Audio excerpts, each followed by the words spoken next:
ने कभी भी किसी से मोहब्बत की है ना, तो हमारा चैनल जरूर सब्सक्राइब कीजिएगा और हाँ, इस बेल आइकन को प्रेस जरूर कीजिएगा हमारी वीडियोस को।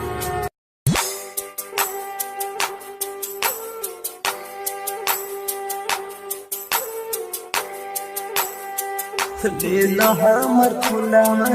सिंगार गोरी कोला सिंगार गोरी कोला चल जइबू ससुरा चल जइबू ससुरा एगो काम गोरी कोला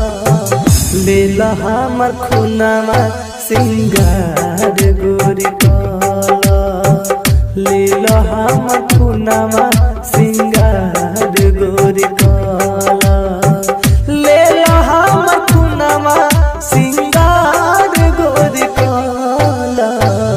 लेला हमर खुनावा सिंगार गोरी कोला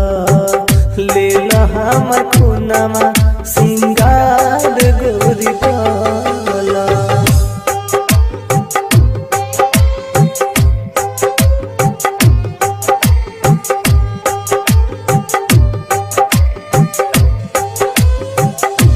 डीजे प्रकाश बाबू पूरन छपरा चकिया पूरन छपरा चकिया लेला हमर खुनावा सिंगार गोरी कोला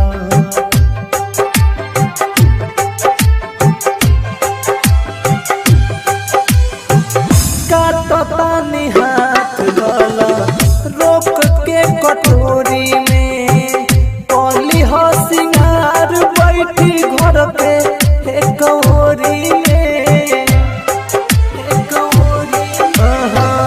काटतानी हाथ वाला रोक के कटोरी में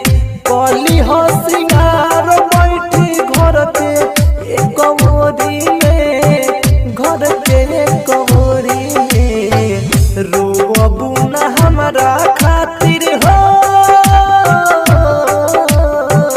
रोबू न हमरा खातिर फोटो एगो धाला लेला हमर खुनावा सिंगार गोरी कोला लेला हमर खुनावा सिंगार